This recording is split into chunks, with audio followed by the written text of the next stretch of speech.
نحمده ونصلي على رسوله الكريم اما بعد فاعوذ بالله من الشيطان الرجيم بسم الله الرحمن الرحيم رب اشرح لي صدري ويسر لي امري واحلل عقدة من لساني يفقهوا قولي۔ قرآن پاک میں اللہ تعالیٰ کا ارشاد ہے وَلِلَّهِ عَلَى النَّاسِ حِجُّ الْبَيْتِ مَنِ اسْتَطَاعَ إِلَيْهِ سَبِيلًا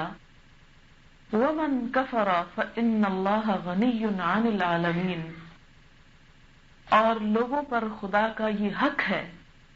کہ جو اس کے گھر تک پہنچنے کی استطاعت رکھتا ہو وہ اس کا حج کرے، اور جو اس حکم کی پیروی سے انکار کرے تو اسے معلوم ہونا چاہیے کہ اللہ تعالیٰ سارے جہان والوں سے بے نیاز ہے۔ حج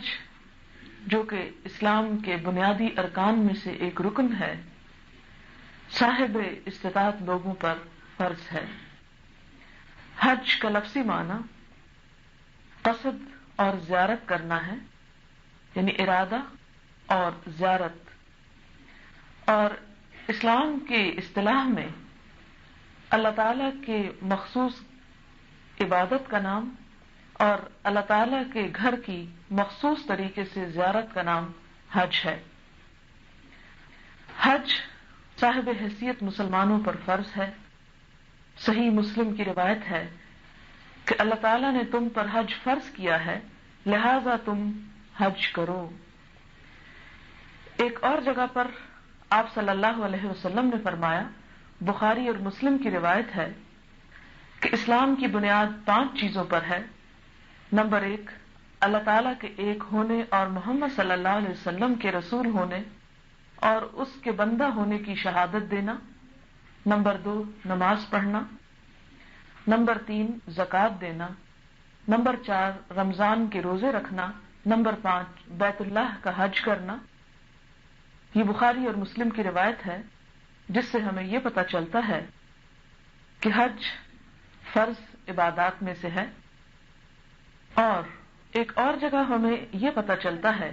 آپ صلی اللہ علیہ وسلم نے فرمایا، جو شخص حج کا ارادہ کرے اسے حج کرنے میں جلدی کرنی چاہیے،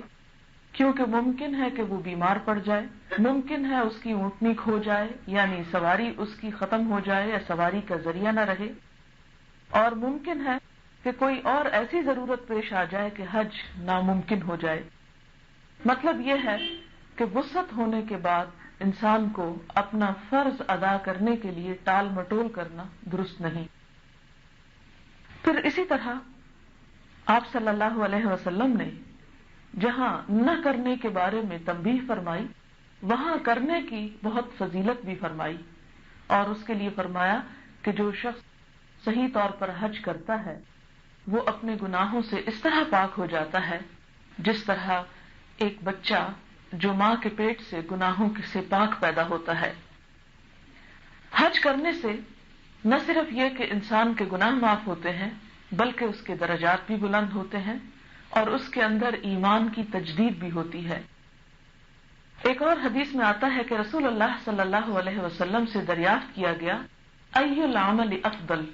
کہ اے اللہ کے رسول صلی اللہ علیہ وسلم سب سے افضل کام کیا ہے؟ قال ایمان باللہ ورسولہ، اللہ اور اس کے رسول پر ایمان لانا۔ قیل ثم ماذا، کہا گیا پھر کیا ہے، یعنی اس کے بعد کون سا زیادہ اچھا عمل ہے؟ فرمایا الجہاد فی سبیل اللہ، اللہ کے راستے میں جہاد کرنا۔ قیل ثم ماذا، پھر عرض کیا گیا اس کے بعد کون سا؟ تو آپ نے فرمایا حج مبرور، مقبول حج، یعنی صرف حج نہیں بلکہ ایسا حج جو واقعی قبول ہو جائے۔ اور اسی طرح ایک اور حدیث میں آتا ہے کہ حج تمام گناہوں کو معاف کر دیتا ہے جو پہلے سے سرزد ہو گئے، اور ہر کمزور کا جہاد حج ہے، یعنی حج کرنے سے جہاد کا ثواب ملتا ہے۔ اور کمزور سے مراد کیا ہے؟ بوڑھے، کمزور جسمانی طور پر، معذور، عورت، ان کا جہاد جو ہے حج اور عمرہ کرنا ہے۔ اور ایک اور حدیث میں آتا ہے کہ الحج المبرور لیس لہ جزاء الا الجنہ، کہ حج مبرور، حج مقبول کی جزا جنت کے سوا اور کچھ نہیں۔ یعنی اس کے بدلے میں انسان کو جنت جیسا عالی مقام نصیب ہوگا۔ اسی طرح حج کے فضائل میں یہ بات بھی آتی ہے کہ رسول اللہ صلی اللہ علیہ وسلم نے ہی فرمایا، حج اور عمرے کو دونوں کو ملاؤ، یعنی پے در پے کرو، کیونکہ یہ دونوں محتاجی اور گناہوں کو ایسا دور کر دیتے ہیں جیسے بھٹی لوہے چاندی اور سونے کے میل کو دور کر دیتی ہے۔ یعنی انسان اگر وقتاً فوقتاً ایسا کرتا رہے تو جس طرح کوئی بھٹی جو ہے اس میں ڈالنے کے بعد سونے چاندی کے اندر کوئی کھوٹ ملاوٹ ہو وہ ختم ہو جاتی ہے، اسی طرح انسان کے ایمان میں، اس کے عمل میں اگر کوئی کمی بیشی ہو تو حج اور عمرہ اس کو دور کر دیتا ہے۔ اور پھر فرمایا کہ حج مقبول کا بدلہ جنت کے سوا کچھ نہیں۔ اور اس لیے بھی اجر بہت زیادہ ہے حج کا کہ دیگر عبادات میں ہم دیکھتے ہیں کہ نماز میں صرف انسان کے جسم کو تکلیف ہوتی ہے یا جسم کی قربانی ہوتی ہے، زکوٰۃ میں صرف مال ہوتا ہے، لیکن حج میں تینوں چیزیں جمع ہو جاتی ہیں، عبادت بھی، جسم بھی اور مال بھی۔ یعنی اپنی جگہ ایک عبادت بھی ہے اور جسم کی مشقت بھی ہوتی ہے اور مال بھی خرچ کیا جاتا ہے۔ اس میں آپ دیکھیں کہ جیسا کہ آپ جانتے ہیں کہ اللہ کے رستے میں سواری کے اوپر خرچ کرنا 1 درہم یا 1 دینار کا ثواب 700 کے برابر ہے۔ یعنی عام صدقہ بھی بہت باعث اجر ہے، لیکن وہ مال اور وہ صدقہ جو انسان اللہ کے رستے میں کرتا ہے وہ بہت ہی باعث اجر ہے۔ اس لیے حج کے موقع پر انسان کو اپنے ٹکٹ کے لیے یا کھانے پینے کے لیے یا رہائش کے لیے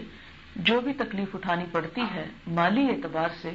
اس کا بھی بے پناہ اجر ہے۔ اور اسی طرح حضرت عائشہ رضی اللہ تعالی عنہا سے آپ نے فرمایا تھا کہ عائشہ، جتنی تم کو تکلیف ہوگی اور جتنا تم خرچ کرو گی اتنا ہی تم کو ثواب ملے گا، کیونکہ انسان نہ صرف یہ کہ مال خرچ کرتا ہے بلکہ حج کے موقع پر انسان کو جسمانی تکلیفیں بھی بہت سی گزرتی ہیں اور بہت سی ناپسندیدہ اور باعث اذیت باتیں بھی انسان کو گوارا کرنی پڑتی ہیں۔ نہ تو گھر جیسا آرام ہوتا ہے، نہ روٹین ہوتی ہے، اور کھانے پینے کے علاوہ بہت زیادہ ہجوم میں انسان بعض اوقات گھبرا بھی جاتا ہے، بعض اوقات ٹوائلٹس پر اتنی لمبی لمبی قطاریں ہوتی ہیں کہ انسان کے لیے پریشان کن صورتحال پیدا ہو جاتی ہے۔ لہذا اس سارے موقع پر انسان کو صبر و ضبط اور تحمل سے کام لینا چاہیے تاکہ اس کے اجر میں کسی قسم کی کمی واقع نہ ہو۔ لیکن اس بات کا اہتمام ضروری ہے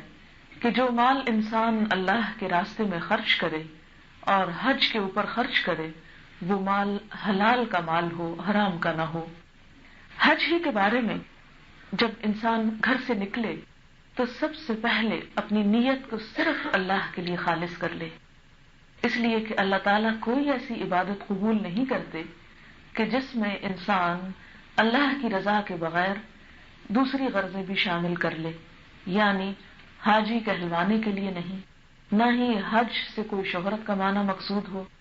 اور نہ ہی یہ جذبہ دل کے اندر ہو کہ اس طرح لوگوں کے دلوں میں میری نیکی اور شرافت اور حج کی دھاک بیٹھ جائے کہ ان کا مجھ پر اعتبار زیادہ ہو جائے اور میرا کاروبار اور بڑھ جائے۔ یعنی دنیا کے اغراض و مقاصد کے لیے نہ ہو بلکہ صرف اور صرف اللہ کی رضا کے لیے۔ اسی لیے قرآن پاک میں اللہ تعالیٰ فرماتے ہیں وَلَا آمِّينَ الْبَيْتَ الْحَرَامَ يَبْتَغُونَ فَضْلًا مِّن رَّبِّهِمْ وَرِضْوَانًا، اور نہ ان لوگوں کو چھیڑو، یعنی رستے میں اذیت نہ دو جو اپنے رب کے فضل اور اس کی خوشنودی کی تلاش میں احترام والے گھر کی طرف جا رہے ہیں، یعنی ان کے پیش نظر اللہ کی رضا کے سوا اور کچھ نہیں۔ اور ایک اور جگہ پر اللہ تعالیٰ فرماتے ہیں وَأَتِمُّ الْحَجَّ وَالْعُمْرَةَ لِلَّهِ، اور پورا کرو حج اور عمرے کو اللہ کے لیے، کسی اور کے لیے نہیں، یعنی اللہ ہی کی رضا کے لیے ایسا کرو۔ پھر اسی طرح یہ بات بھی ضروری ہے کہ انسان جب حج کے لیے جانے لگے تو اس کا بہت چرچا نہ کرے، بہت شہرت نہ کرے اس بات کی، اور ایسا کوئی کام نہ کرے کہ جس سے نمود و نمائش کا اظہار ہو اور اس میں کوئی ایسے جذبات شامل ہو جائیں کہ جس سے حج کی نیت یا حج کے سفر پر کوئی اثر پڑے۔ پھر اسی طرح یہ ہے کہ جب انسان حج کے لیے نکلے تو دو چیزیں اس کے دل میں تڑپتی ہوں اور ان کے لیے بے چین ہو، ایک تو اللہ تعالیٰ کا گھر دیکھنے کے لیے اور دوسری پھر حضور صلی اللہ علیہ وسلم کے روضے پر پہنچنے کے لیے۔ اگر ان جذبات کے بغیر کوئی شخص صرف مجبوری سے یا خالی فرض ادا کرنے کے لیے ہی نکلا ہے تو اس کا دل پھر ایک ویران کھنڈر ہے۔ اسی طرح ایک اور اہم بات جو حج کے سلسلے میں ملحوظ خاطر رہے وہ یہ کہ انسان حج پر جاتے ہوئے اپنا زاد راہ ضرور ساتھ لے۔ زاد راہ سے مراد کیا ہے؟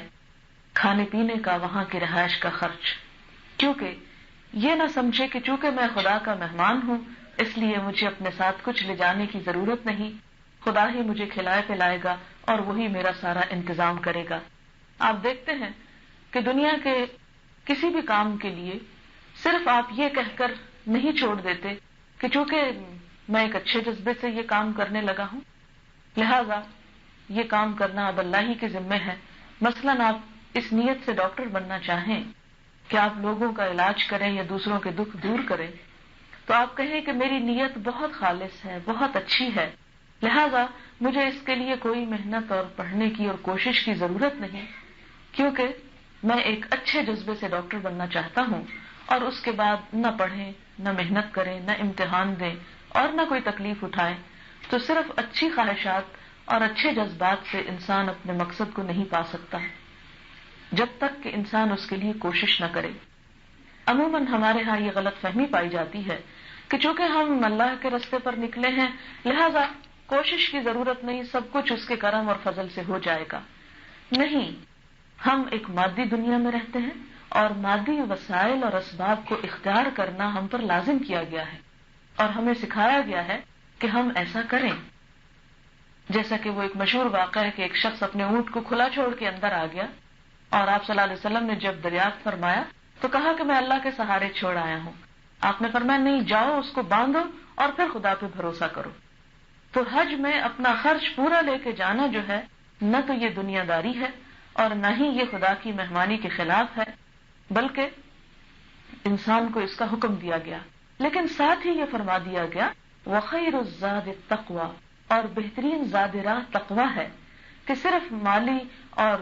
ضرورت کی چیزیں نہ لے کے جاؤ، مال اسباب کے، بلکہ اس کے ساتھ ساتھ اچھا دل، اچھی نیت اور تقویٰ ضروری ہے تاکہ انسان اس پورے سفر سے کچھ حاصل کر کے آئے، کیونکہ وہ کوئی سیر و تفریح نہیں کہ انسان وہاں کھانے پینے کی چیزیں لے جائے، کھائے پیے، گھومے پھرے اور واپس آ جائے۔ نہیں، وہاں تو بہت کچھ سیکھنا بھی ہے، اپنے آپ کو گناہوں سے دھونا بھی ہے اور اس کے ساتھ اللہ کی رحمت بھی طلب کرنا ہے، دین و دنیا کی بھلائیاں بھی مانگنا ہے۔ لہٰذا اگر انسان کے ساتھ تقویٰ بھی جاتا ہے تو اس سے پھر انسان زیادہ سے زیادہ بہتر نتائج حاصل کر کے واپس لوٹتا ہے۔ پھر اسی طرح یہ بات بھی ضروری ہے کہ جب انسان حج کی نیت اور ارادہ کر لے تو پھر اس کے بعد حج کرنے کا طریقہ باقاعدہ سیکھے، کیونکہ کچھ چیزیں حج میں فرض ہیں، کچھ سنت ہیں، کچھ کرنا نہایت ضروری ہے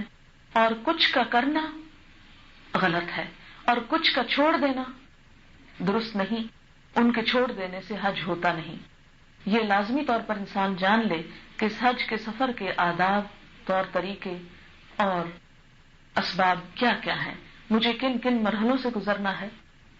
اس کے لیے بہتر یہ ہے کہ انسان خود کوئی ایسی کتاب پڑھے اور اس میں سے ایک ایک پوائنٹ کو ذہن میں بٹھانے کی کوشش کرے۔ اس کے ساتھ ہی انسان ان لوگوں کے ساتھ بھی بیٹھے جو پہلے حج کر چکے ہوں تاکہ ان کے عملی تجربے سے بھی وہ فائدہ اٹھا سکے۔ اور پھر یہ کہ انسان جب اللہ تعالی کے لیے اس راستے میں نکلے تو پھر ذکر کو لازم پکڑے، یعنی جب گھر سے نکلے تو وہ احرام اور وہ تلبیہ وہ تو الگ باتیں ہیں، میں ایک جنرلی ایک ایٹیچیوڈ پر بات کر رہی ہوں، کیونکہ جب آپ صلی اللہ علیہ وسلم سے پوچھا گیا کہ بہترین حج کون سا ہے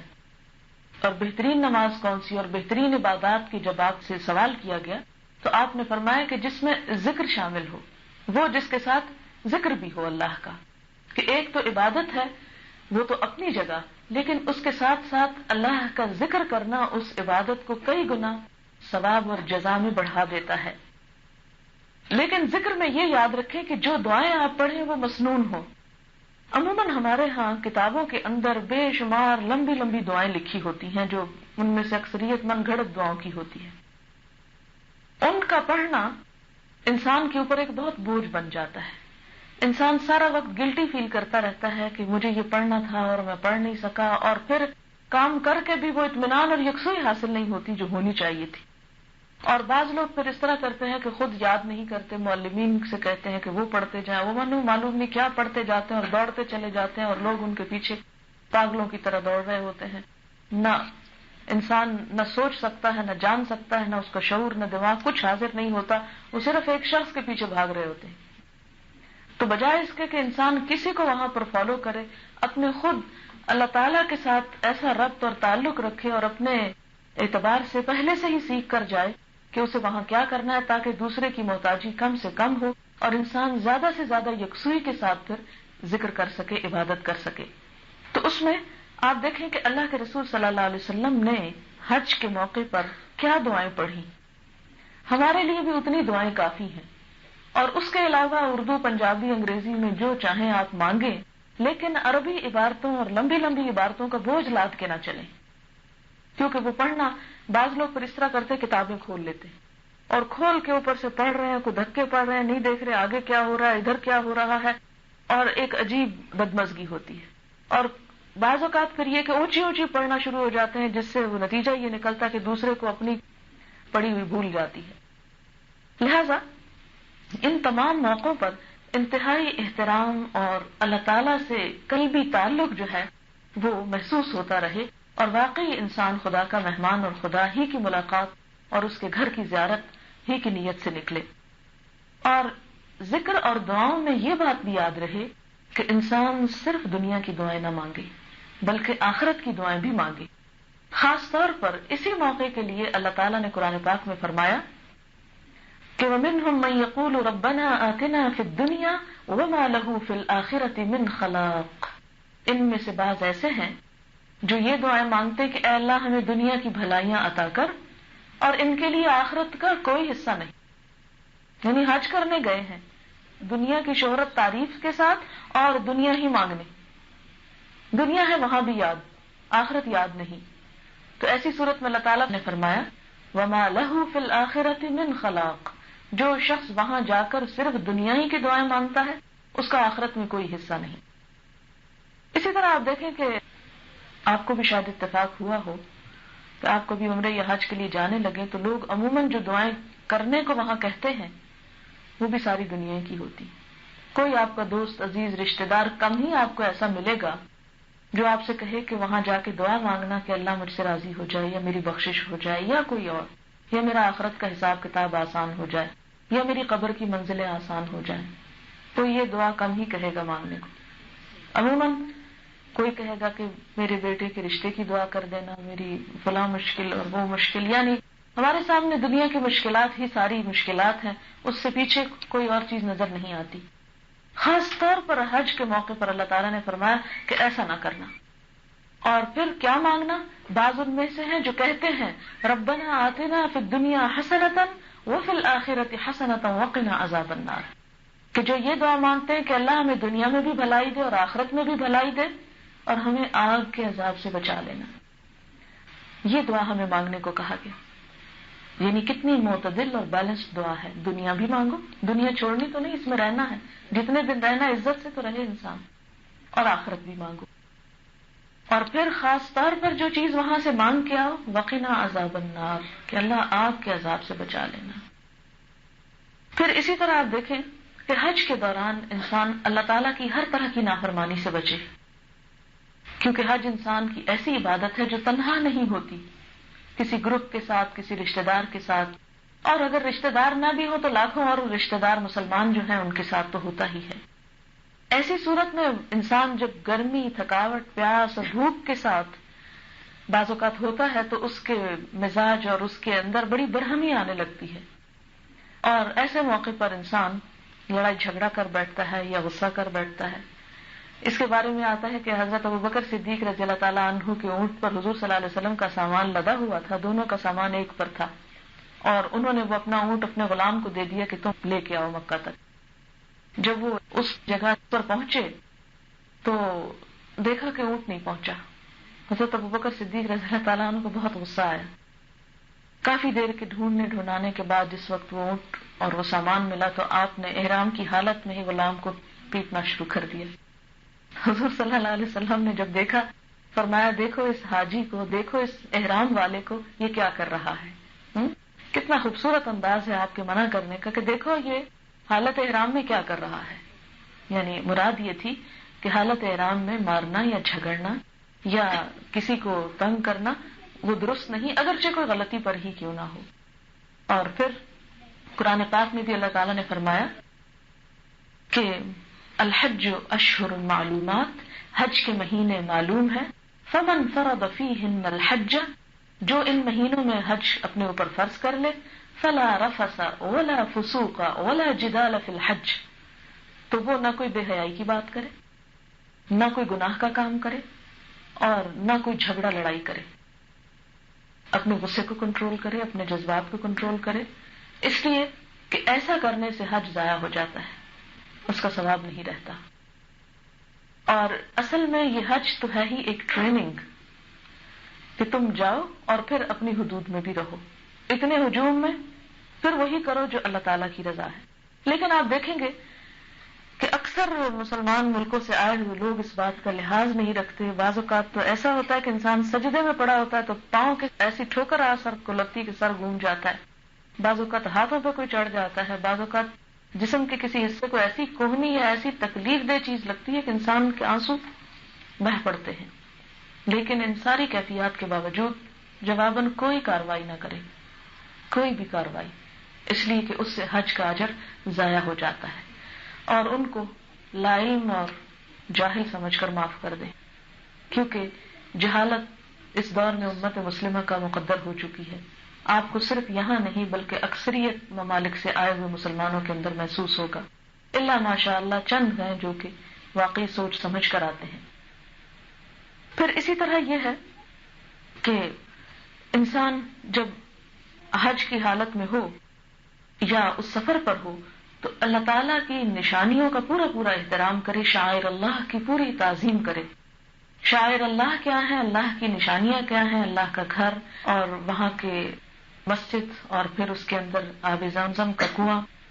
اور اسی طرح منا، عرفات اور مختلف جگہیں جو ہیں، یہ اللہ تعالیٰ کی نشانیاں ہیں۔ ان کا احترام کیا ہے کہ انسان ان کے ساتھ محبت اور تعظیم کا معاملہ کرے، وہاں پر شور و غل اور لڑائی ہنگامہ یا کوئی غلاظت نجاست پھینکنا، جیسا کہ آپ دیکھیں گے کہ لوگ اپنے بچوں کی نیپیاں زمزم کے کنویں کے پاس وہ نیچے پھینک دیتے ہیں، یا اور اسی طرح کے کچھ لوگ ننگے ہو کے اپنے اوپر پانی پھینک رہے ہوتے ہیں، اور کوئی طرح طرح کی آپ ایسی چیزیں دیکھیں گے کہ جس سے طبیعت بہت مقدر ہوگی، لیکن ان چیزوں کو گوارا کرتے چلے جائیں۔ اگر حسن سلوک سے یا کسی اچھے طریقے سے دوسرے کو روک سکیں تو روک دیں، اور اگر سمجھیں کہ اس سے فساد ہوگا تو بہتر ہے خاموش ہی رہیں۔ اور کسی بھی چیز کو یہ سمجھ کے حلال نہ کر لیں کہ دوسرے کر رہے ہیں تو میں بھی کر لوں، نہیں، اگر دوسرے غلط کر رہے ہیں تو ہمارے لیے اس سے جواز نہیں بنتا کہ ہم بھی وہ کرنا شروع کر دیں۔ اور وہاں پر کوئی بھی اس قسم کی چیز پھینکنے سے پرہیز کریں کہ جس سے اللہ کے گھر کی حرمت پامال ہوتی ہو۔ خصوصاً آپ دیکھیں کہ رمضان کے مہینے میں لوگ جب افطار کرتے ہیں حرم کے اندر گٹلیاں اور چھلکے اور بہت سی چیزیں پھینک دیتے ہیں جس سے طواف کرنے والوں کو، نماز پڑھنے والوں کو اذیت ہوتی ہے۔ تو اللہ تعالیٰ نے حضرت ابراہیم علیہ السلام کو خاص طور پر کہا تھا وَطَهِّرْ بَيْتِيَ لِلطَّائِفِينَ وَالْعَاكِفِينَ، کہ میرے گھر کو پاک کرو طواف کرنے والوں کے لیے اور اعتکاف کرنے والوں کے لیے۔ تو پاکی سے مراد صرف وہاں بتوں سے پاکی نہیں بلکہ اس کے فرش اور اس کے تمام ایک ایک چیز کو پاک اور صاف رکھنا مقصود ہے۔ پھر اسی طرح اللہ تعالیٰ نے ان لوگوں کے بارے میں جو اس کے گھر کی اور اس کی نشانیوں کی تعظیم کرتے ہیں فرمایا وَمَن يُعَظِّمْ شَعَائِرَ اللَّهِ فَإِنَّهَا مِن تَقْوَى الْقُلُوبِ، کہ جو اللہ کے شاعر کی تعظیم کرتا ہے تو یہ دلوں کے تقوی میں سے ہے، کہ دل کے تقوی کی علامت ہے جو انسان کے ظاہر پہ آتی ہے۔ پھر پھر اسی طرح یہ ہے کہ انسان کے اندر عاجزی اور انکساری اور اللہ کے شکر کے احساسات ہونے چاہیے کہ شکر اس خدا کا جس نے لاکھوں انسانوں میں سے چن کر مجھے یہاں بھیج دیا. کتنے ہی لوگ ایسے ہیں جو کتنی محبت سے تڑپتے رہتے ہیں ساری زندگی, آنسو بہاتے رہتے ہیں اور وہاں جانے کی حسرت رکھتے ہیں, اور بعض اوقات سارے وسائل ہوتے ہوئے بھی نہیں جا پاتے. تو وہاں تک پہنچا دینا یہ اللہ کا خاص کرم اور عنایت کو محسوس کرے انسان, اور پھر یہ نہ سمجھے کہ میری فلاں بڑی نیکی تھی جس لیے اللہ نے مجھے یہاں آنے کا موقع دے دیا, یا معلوم نہیں میری کون کون سی چیزیں خدا کو بڑی پسند ہے کہ اس نے مجھے یہاں بھیج دیا. نہیں, بہت عاجزی کا احساس دل میں ہونا چاہیے کہ کہیں ایسا نہ ہو یہ حج میرے لیے کوئی آزمائش کا ہی سبب بن جائے, بلکہ اللہ سے ڈرتے ہوئے اس سارے وقت کو گزارنا چاہیے. پھر اسی طرح خاص عبادت جو وہاں پر رہے وہ یہ کہ انسان احرام جب باندھ لے تو باندھنے کے بعد کثرت کے ساتھ تلبیہ پڑھے, اور اس وقت تلبیہ پڑھنا جو ہے یعنی لبیک اللہم لبیک لبیک لا شریک لک لبیک ان الحمد والنعمت لک والملک لا شریک لک, تو یہ کثرت کے ساتھ پڑھتا چلا جائے, کیونکہ اس کے پڑھنے سے بہترین ذکر پھر اور کوئی نہیں جتنا دیر انسان احرام کی حالت میں ہے. جب انسان طواف کر رہا ہو تو ہر چکر میں کوئی ایک مخصوص ذکر یا عبادت رکھنے کے ساتھ ساتھ جب رکن یمانی کے پاس پہنچے تو ربنا آتنا فی الدنیا حسنہ, یعنی طواف ختم کرنے سے پہلے جو آخری سائڈ آتی ہے اس درمیان میں وہ پڑھے, اور جب ابتدا کرے تو تیسرے کلمے سے سبحان اللہ والحمد للہ ولا الہ الا اللہ واللہ اکبر.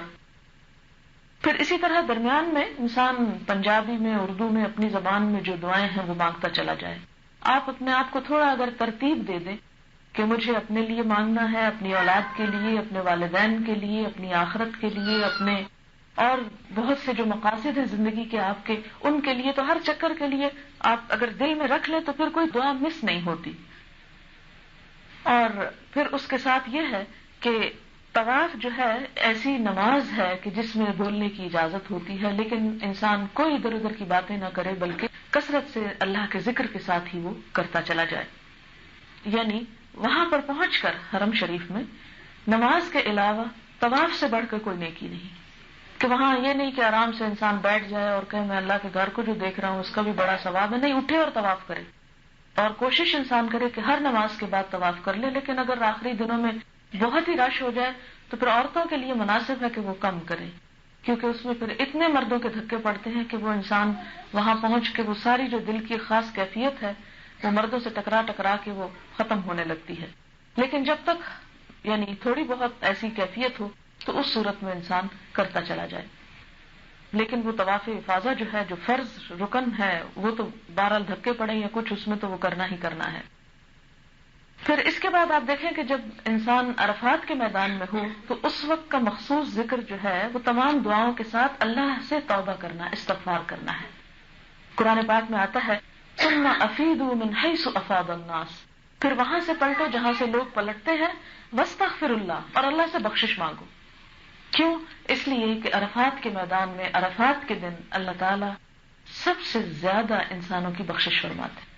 اور شیطان اس دن اپنے سر میں خاک پھینکتا ہے, روتا ہے, چیختا ہے, بھاگتا ہے اور کہتا ہے ہائے میری بربادی, ہائے میری ہلاکت, کہ انسان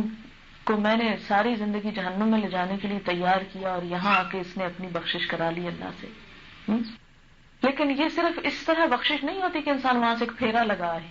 بلکہ واقعی وہ کام کرے کہ جس سے اس کی بخشش ہو سکے. احرام میں جیسے ہوتا ہے تو احرام کا تو مطلب یہ ہے کہ سب کچھ اپنے اوپر حرام کر لے, اور اگر وہ کپڑا تو پہنا ہے احرام برائے نام اور کام وہی چل رہے ہیں, جھوٹ چغلی فریب اور دوسروں کو اذیت دینا, تو وہ تو پھر صرف ریچول سے تو بات نہیں بنتی. تو پھر سب سے زیادہ شیطان جو ہے وہ اس دن پورے سال میں روتا ہے, کیونکہ سب سے زیادہ بخشش اسی دن انسانوں کی جاتی ہے. تو انسان کثرت سے بخشش مانگے. پھر اسی طرح جب عرفات کے بعد منا میں انسان پہنچے تو بھرپور جذبات کے ساتھ قربانی کرے. عورتیں عموماً خود نہیں کرتی, لیکن یہ یاد رکھے, احساس ضرور ذہن میں لائے اور تازہ رکھے کہ وہ کیا موقع تھا کہ جب حضرت اسماعیل علیہ السلام کو حضرت ابراہیم علیہ السلام نے اللہ کے حکم سے ذبح کرنے کا ارادہ کر لیا, اور ان کے گلے پہ واقعی چھری پھیر بھی تھی.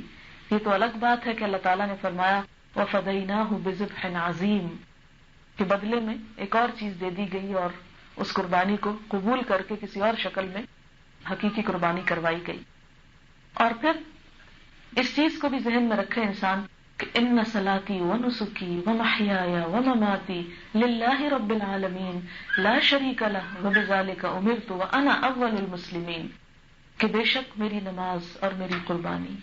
میرا جینا اور میرا مرنا اللہ رب العالمین کے لیے ہے جس کا کوئی شریک نہیں، اسی کا مجھے حکم دیا گیا ہے اور میں سب سے پہلا مسلمان ہوں. تو قربانی کس کے لیے کرے؟ صرف اللہ کے لیے. پھر اسی طرح یہ ہے کہ حج کے جتنے اور بھی دن ہوں جیسے کنکریاں مارنے کے، ان سب میں کثرت سے اللہ کا ذکر جاری رہے. وَاذْكُرُوا اللَّهَ فِي أَيَّامٍ مَعْدُودَاتٍ کہ اللہ کا ذکر کرتے رہو ایام معدودات، گنے چنے چند دن میں. وہ تھوڑے سے دن ہیں، پھر پتہ نہیں کبھی آئیں کہ نہ آئیں، لہٰذا ان دنوں کو ضائع نہ کریں. اور اس میں آپ دیکھیں کہ خاص طور پہ منا کے جو قیام کے دن ہیں ان میں انسان کا کوئی کام نہیں ہوتا. اسی لیے آپ صلی اللہ علیہ وسلم نے فرمایا کہ منا کے دن کھانے پینے اور اللہ کے ذکر کے دن ہیں، کھاؤ پیو اور خدا کا ذکر کرتے چلے جاؤ. پھر اسی طرح آپ دیکھیں کہ جب حج کے سارے مناسک پورے ہو چکے تو تب بھی حکم یہی دیا گیا فَإِذَا قَضَيْتُم مَنَاسِكَكُمْ فَاذْكُرُوا اللَّهَ كَذِكْرِكُمْ آبَاءَكُمْ أَوْ أَشَدَّ ذِكْرًا کہ جب تم سارے مناسک پورے کر چکو تو پھر کیا کرو؟ اللہ کا ذکر کرو جس طرح تم اپنے آباء و اجداد کا کرتے تھے، بلکہ اس سے بھی بڑھ کے ذکر کرنا. اور پھر کسی بھی وقت انسان خدا کی یاد سے غافل نہ ہو، کیونکہ قبولیت کے لمحات بھی ہوتے ہیں اور خدا سے قریب ہونے کے، اور بندے کے ہونٹ جب تک خدا کے ذکر میں ہلتے رہتے ہیں اللہ تعالیٰ اپنے بندے کے ساتھ ہوتا ہے. اور پھر اسی طرح حج کے علاوہ جب واپس انسان آ جائے تو اس موقع پر بھی طواف کثرت سے کرے. تو خالی دیکھتے نہ رہیں بلکہ اٹھ کے طواف بھی کریں اور کثرت سے اس کو کیجیے. اس کے مقابلے میں بازاروں کا طواف کم سے کم کیجیے، کیونکہ خواتین کے لیے ایک عموماً اٹریکشن یہ ہوتی ہے کہ کون سی چیز پاکستان میں نہیں ملتی، اب تو خیر سب کچھ ملتا ہے، تو وہ وہاں سے خریدا جائے. اور پھر آپ دیکھیں کہ عموماً جہاں لوگ رہتے ہیں وہاں کمرے اتنے چھوٹے ہوتے ہیں اور اتنے زیادہ لوگ ہوتے ہیں کہ عموماً سامان بھر بھر کے لوگ ان رہنے والوں کے بھی جینا حرام کر دیتے ہیں. پھر اسی طرح یہ ہے کہ جب مسجد حرام میں انسان داخل ہو تو اس وقت داخل ہونے کے بعد 2 نفل پڑھے اور داخل ہونے کی دعا بھی پڑھے، اور خاص طور پر رحمت کی دعا جو ہے وہ انسان مانگتا رہے. اور اس کی ایک مخصوص دعا ہے مسنون کہ اعوذ باللہ العظیم وبوجہہ الکریم وسلطانہ القدیم من الشیطان الرجیم، میں شیطان مردود کی برائیوں سے اللہ عظیم اور اس کے چہرہ کریم اور سلطنت قدیم کے طفیل سے پناہ پکڑتا ہوں. رسول اللہ صلی اللہ علیہ وسلم نے فرمایا کہ مسجد میں داخل ہوتے وقت جو اس دعا کو پڑھے گا وہ سارا دن شیطان کے شر سے محفوظ رہے گا، یعنی جو ابھی میں نے پڑھ کے سنائی. اس کے علاوہ یہ دعا بھی ہے بسم اللہ والصلاۃ والسلام علی رسول اللہ رب اغفر لی ذنوبی وافتح لی ابواب رحمتک، میں اللہ کے نام سے داخل ہوتا ہوں اور اس کے رسول صلی اللہ علیہ وسلم پر درود و سلام بھیجتا ہوں. اے اللہ تو میرے گناہوں کو معاف کر دے اور اپنی رحمت کے دروازے کھول دے. پھر اسی طرح انسان جب وہاں پر ہو ایک اور چیز کا خاص طور پر خیال رکھے جو شاید کتابوں میں لکھی آپ کو نہ ملے، وہ یہ کہ انسان جب بھی دن کی ابتدا کرے نہا دھو کر، اور اگر کپڑوں کے لیے صابن نہ بھی ملے تو ایٹ لیسٹ پانی سے نکال کر بھی انسان اس کو پہن لے تو وہ پسینے کی اذیت والی بو جو ہوتی ہے وہ ختم ہو جاتی ہے. کیونکہ عموماً لوگ اس بات کا اہتمام نہیں کرتے، اور اس سے جب رش اتنا زیادہ ہوتا ہے بعض اوقات انسان عبادت یکسوئی سے نہیں کر پاتا جب دوسرے لوگ گندی حالت میں وہاں پر موجود ہوتے ہیں. اب یہ کہ دوسروں کو انسان کیا کہے، اگر خود ہی عمل کر لے تو شاید اس کی اذیت سے دوسرے محفوظ ہو جائیں. پھر اسی طرح یہ ہے کہ انسان جو دعائیں کرے ان دعاؤں میں دین اسلام کی سربلندی، اپنی ہدایت اور اللہ تعالیٰ کی خصوصی رضا کی دعائیں جو ہیں وہ شامل ہیں. اس کے علاوہ زمزم کا پانی پیتے ہوئے دعا جو ہے وہ قبول ہوتی ہے، اور زمزم کا پانی خوب پیٹ بھر کے پینا چاہیے. عموماً لوگ باہر جو ہے وہ بند بوٹلز خرید کر پیتے رہتے ہیں، لیکن وہ تو چلے ایک مجبوری سے ہی کہ آپ ہر جگہ کہاں اٹھائے پھریں، لیکن اندر جب ہوں تو کم از کم کوشش کریں کہ زیادہ سے زیادہ اس کو پئیں، اور اس میں یہ یاد رکھیں کہ ماء زمزم کے پانی کی جو خصوصیت ہے اس کے لیے آپ نے فرمایا کہ جس مقصد کے لیے پیا جائے وہ اسی کے لیے ہے، یعنی اس سے دعا قبول ہوتی ہے، نیتیں قبول ہوتی ہیں. اور انسان اگر صحت کے لیے پیے، جیسے کہ ایک حدیث میں آتا ہے کہ آب زمزم برکت والا ہے، بھوکوں کے لیے کھانا ہے اور بیماروں کے لیے شفا ہے، کہ شفا کی نیت سے پیا جائے تو شفا نصیب ہوتی ہے. پھر اسی طرح یہ ہے کہ انسان منا میں، عرفات میں بھی اور منا میں جب کنکریاں مارتا ہے اور اس وقت جو بہت رش کی ایک کیفیت ہوتی ہے تو واقعی انسان کو آخرت یاد آ جاتی ہے، اور انسان کو آخرت یاد کرنی بھی چاہیے اس ساری گرمی اور رش میں. کیونکہ آپ اگر منا میں جو دن گزرتے ہیں اور منا میں جو کنکریاں ماری جاتی ہیں اس کے بارے میں آیت پڑھیں تو آپ حیران ہو جائیں گے کہ اللہ تعالیٰ نے کتنی حقیقت کا نقشہ کھولا ہے کہ فمن تعجل فی یومین فلا اسم علیہ ومن تأخر فلا اسم علیہ، کہ جو 2 دن جلدی کر کے پورے واپس آ جائے تو کوئی گناہ نہیں اس پر، اور جو 3 دن پورے کرے تو اس پر بھی کوئی گناہ نہیں، تاخیر کرے.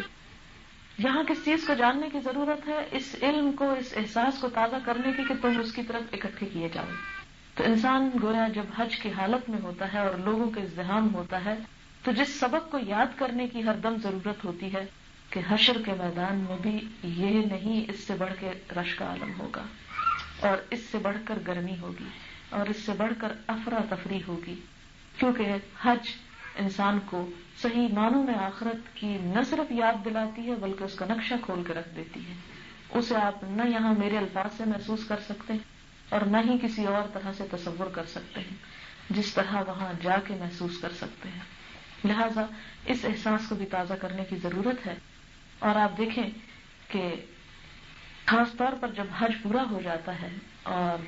یہ آخری مرحلہ ہوتا ہے حج کا، منا کا میدان میں،